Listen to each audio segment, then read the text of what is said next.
Welcome to Should a Dad Play? The show where dads like us help dads like you figure out whether or not democracy is worth saving, and today, we're reviewing Helldivers 2.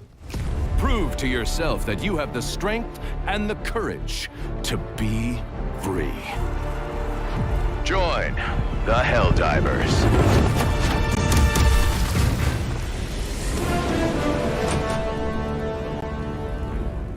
Before we begin, let me make a quick PSA announcement here for all dads everywhere. Share this video with your friends, man. Hey, we're dads just like you. We're taking our time just like you take your time to do other things, and we're out here trying to help dads like you and us figure out whether or not it's worth our time to play these video games. And we couldn't do this without your support.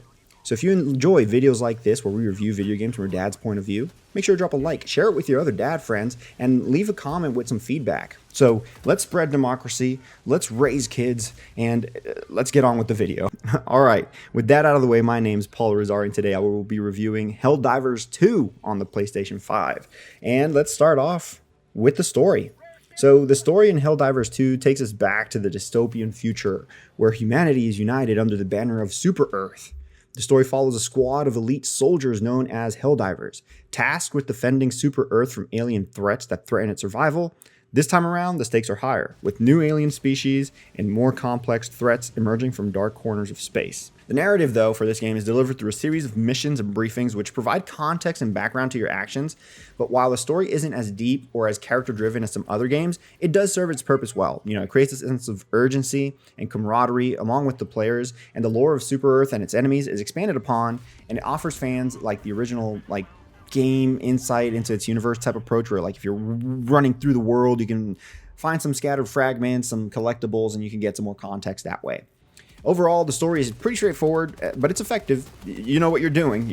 We're spreading democracy, and it gives the players a clear purpose. I mean, the story is not the strong suit for Helldivers 2. I'll say that right now. So I wanted to get it out of the way quickly. It's one of the the looser tied things together. You kind of read the description of what the mission is when you're jumping in. This is a very mission heavy based game. So you're jumping into the game and you do a mission here, a mission there, and that's pretty much it. You have a home base, which is your ship.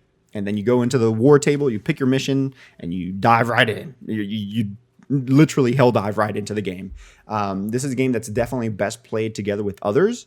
So for this review, I played a lot solo, but I also random queued, and then I also joined with some friends. So I'm trying to give you the best perspective from all scenarios.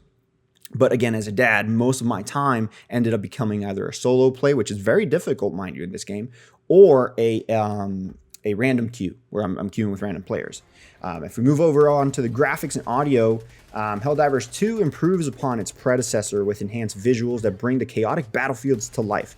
The game features more detailed environments, diverse alien worlds, and dynamic lighting effects that add to the immersive experience. Character models and animations are also more refined, making the action smoother and visually more appealing. The audio design is equally impressive. The sound effects and weapons, explosions, and alien roars create an intense atmosphere, while the musical score heightens the sense of urgency and action. Voice acting for mission briefings and in-game dialogue is solid, and then it adds a little bit of personality to your Helldivers squad.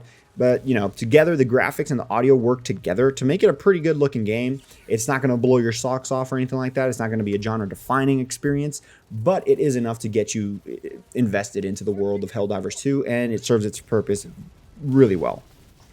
Again, like I said, the graphics or audio ain't nothing to blow your socks out, but you do get a lot of explosions on screen, a lot of splatters and bombings and dust particles and this and that. It's pretty neat, and you have different environments. There's some nighttime, tropical jungle looking type environments, a lot of rocky terrain. It's a good game in terms of graphics and audio. It's just not going to be revolutionary. Moving over to gameplay and mechanics, Helldivers 2 retains the core twin-stick shooter mechanic approach, kind of, sort of. It does shift away a bit from the original Helldivers, which I think not a lot of us played. Personally, I haven't played the original one. But again, this third-person view that you come in through with the game, I love third-person shooter games. This is a really good, fluid third-person shooter. approach, if you will, because there's a lot more to it. The game introduces a bunch of new weapons, gears, and vehicles, allowing for a more varied and strategic approach to missions. The progression system has been revamped. It offers more customization options for completing objectives. Additionally, there's new mission types and variants that keep gameplay fresh. So whether you're a veteran of the original game or you're a newcomer, Helldivers 2 provides a rewarding and intense cooperative experience. Again, cooperative being the key word. This game definitely leans a lot into that cooperative play, and it's really good. Now, one of the standout features here in Helldivers 2 is the use of stratagems, and I love stratagems. It also gives me this vibe of almost like if anyone's remotely aware of what Naruto is and doing hand signs and stuff. Whenever you're pressing, I believe it's like L1 or R1, one of the top two bumpers, depending on your control scheme, you get a chain of other buttons that you have to press while holding that button. And sometimes like a left, right, up, down, down, down, up, left, right, something like that. It makes you feel like you're doing like hand jutsus and whatnot. It's pretty fun. It's pretty cool. I feel like other games can implement something like that into their mechanics. But anyways, these stratagems, they're special abilities and equipments that players can call down during missions. They range from defensive turrets and airstrikes to supply drops and advanced weaponry. Choosing the right stratagem for each mission and coordinating their use is going to determine your success, essentially. If you don't have the right stratagems, the mission can become a lot more difficult. So again, keep that in mind when you're playing the game. Now, in terms of controls and replay values, focusing on the controls first, like I was kind of mentioning, they're pretty tight and responsive. It makes it easy to maneuver your character and execute precise actions in the heat of the battle. The addition of new abilities and equipment adds depth to the gameplay. It encourages players to experiment and find the best loadout for different scenarios and what they prefer to play with. In terms of replay value, Helldivers 2 excels in that. The game features procedurally generated sections every now and then. Not really, because there's like a War Master, which is another thing I want to mention. The Helldivers dev team, they post on social media from time to time, this adds to that replay value, is what I'm trying to get at, where they kind of like, they hint at things that are coming. You see some weird enemies you haven't seen before every now and then they put out an alert on X, like, oh, we witnessed some new creature or whatever, focus on this area and, spread democracy to this area. That's great, because it does give you a sense of urgency in the game, like it's the game that's alive and there's things to actually do real time. It's really great. But from the perspective of a father or dad or just somebody in general that has a lot of time, that doesn't have a lot of time on their hands, you can get lost. Not gonna lie. Like you logged in yesterday, but today there's a war somewhere else. Yeah, granted, it makes perfect sense. You're lost. So if we go over to the ease of return to play, that's what the game is like anyways, honestly. So even though it sounds like you'd get turned off by that, the fact that if as a dad personally, this happened to me quite a lot during this review period, I would play a mission, leave the game, do something else, probably not come back till the next day. Came back the next day and I just queue up another mission. So the ease of pick up and play is relatively easy. There's not like a story that you got to like refresh and fall back into. You're spreading democracy. You're going mission to mission. Maybe you just got to catch up and see what we're doing today as a collective democratic group or something like that, I guess. But it actually plays in its favor. So that's something that was very interesting. So as a dad coming back, picking up the game, it's pretty easy. The controls are pretty straightforward as well. And the stratagem combinations are on the screen for you. So you're not going to feel like you forgot how to play the game, which is great. That's a great approach to have.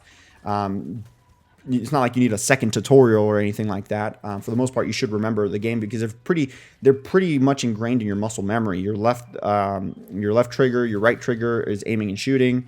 You're jumping with the X button. You're crouching or dolphin diving with the circle. It's pretty straightforward. Muscle memory. I think almost anybody that's picked up a controller, those are naturally buttons that you would press. But of course, you could always change those controllers and customize them and whatnot.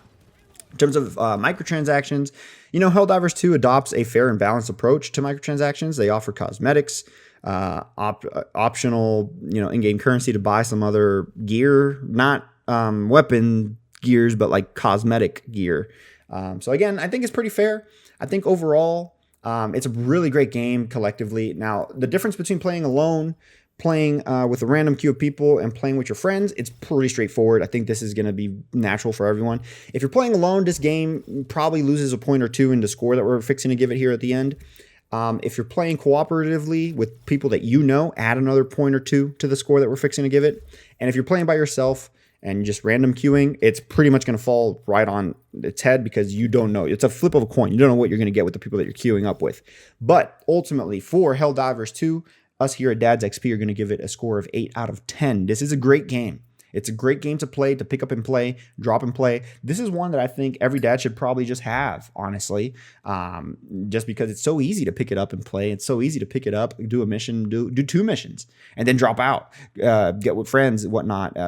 You can make the missions what you will. You can jump into the mission and get it done quickly, or you can just lollygag and just mess around with your friends and buddies and whatnot. It's a game that knows it's a game, and I love that about it. So, if you enjoy messing around and spreading democracy, Helldivers 2 is definitely a game for you. But let us know what you think of Helldivers 2. Leave a comment down below, give us some feedback, and until next time, my name is Paul Irizarry from Dad's XP. Catch you later.